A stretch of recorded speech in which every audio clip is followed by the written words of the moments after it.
Ներքնվում դատարանը կվերադառնա, եթե չեմ սխալվում, որոշ ժամանակ հետո կվերադառնա։ Ձեր գործունեության ո՞ր ժամանակահատվածի մասին է խոսքը եւ մեղադրանքի մեջ ինչ են գրել, ինչ հիմքով։ Լիա ջան, այս բան, քանի որ նախաքննությամբ ես չեմ կարող շատ հստակ մանրամասներ ասել, տարիներ առաջվա 4 տարի առաջվա քննչականը արդեն ասել է ձեզ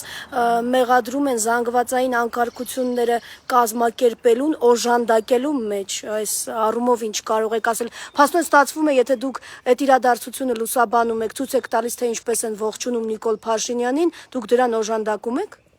Ես նման եմ, չգիտեմ, անկարգություն, խուլիգանություն կազմակերպողի։ Իհարկե այս ամեն ինչը ես որակում եմ միայն զովեր, չգիտեմ, առավոտվանից եմ որ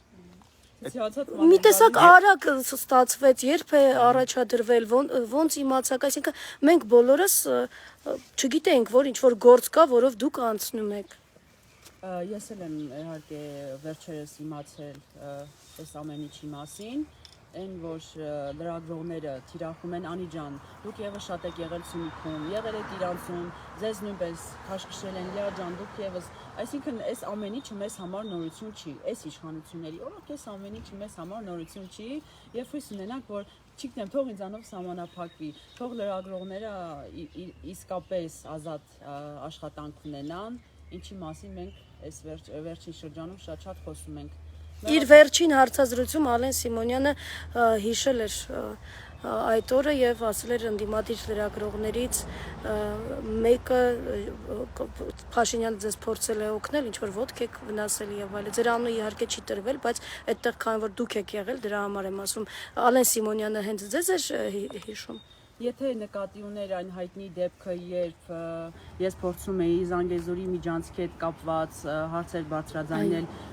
Նիկոլ Փաշինյանին, այդ հարցերը անպատասխան էին մնում, երբ այլ հարցեր էի եւս ուզում տալ, այդ ժամանակ Մանեկ Գևորգյանը մոտեցավ, ասեց այն հեռուստաընկերություններում, որտեղ դուք աշխատում եք, երբ որ այդտեղից դուրս գաք, ինքը նոր ձեր հարցին կպատասխանի, հետո ինչ որ sense քաշքշուկ ստեղծվեց, ինչի հետևանքով արդյունքում ես ընկա, Նիկոլ Փաշինյանը մոտեցավ, ես նաև բացի լրագրողից ես նաև կարող եմ ունենալ ներքին համոզմունքներ ունենալ հայացքներ եւ կարող եմ մարդկանց նաև թույլ չտալ, որ ինձ մոտենան, Նիկոլ Փաշինյանը բացառություն չէր, ես թույլ չեմ տվել իրեն, որ ինձ օգնի։ Ալեն Սիմոնյանը այդ դրվագն է հիշել։ Իսկ մտավախություն չկա, որ ոչ միայն դրա, այսինքն դա է եղել հիմքը, բայց այն որ դուք նաև սրբազան պայքարը ակտիվ լուսաբանող եք նաև, դա լինի։ Կամավորության սկզբունքով այո, ես նաև ակտիվ սրբազան պայքար եմ լուսաբանել եւ նաև մտածում եմ, որ գուցե առհասարակ Սյունիքում տեղի ունեցող իրադարձություններին դեմ լինելը Հայաստանի վերաբերյալ, էլ չխոսենք մեր հայկական երկրորդ հանրապետության, Արցախում տեղի ունեցողի վերաբերյալ իրադարձությունները, ինչին որ ես որպես հայ, որպես քաղաքացի դեմ եմ եւ նաեւ ասում են որպես դեմ լրագրողներ եւ այլն, դա սա նաեւ դրանով է ինչ որ գուցե եւ պայմանավորված։ Տեսեք Շուրնուխում, Ճակատենում, Սև լճում, Ներքին հանդում տեղի ունեցող այդ իրադարձությունների վերաբերյալ, մտահոգիչ զիջումների վերաբերյալ առաջինը հանրությունը ձեր ռեպորտաժներից է տեղեկացել, այդ ռեպորտաժների ընթացքում ձեզ նաեւ կարծեմ երկու դեպքով բերման են ենթարկել։ Մեկը հստակ հիշում եմ Ներքին հանդի ժամանակ, այսինքն նոր չէ, որ այս իշխանությունների թիրախում եք հայտնվել։ Ես կարծում եմ Անի ջան, շատ ճիշտ եք նկատել, դու եւս դրան շատ մեծ մասնակից ես եղել։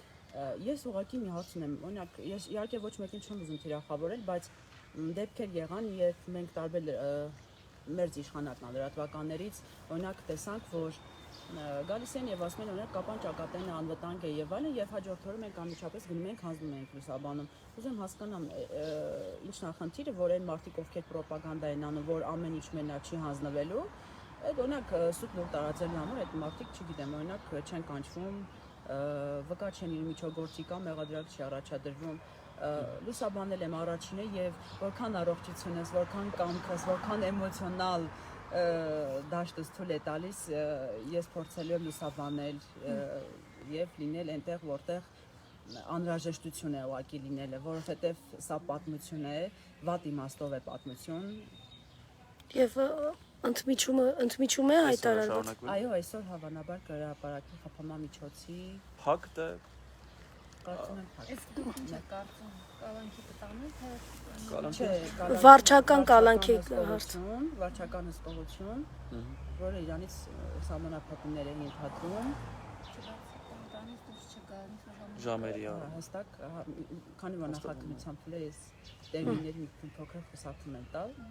բայց մոտավոր այդպես։ Ես շնորհակալություն եմ հայտնում ձեզ, Siemens, շնորհակալ եմ, որ եկել եք։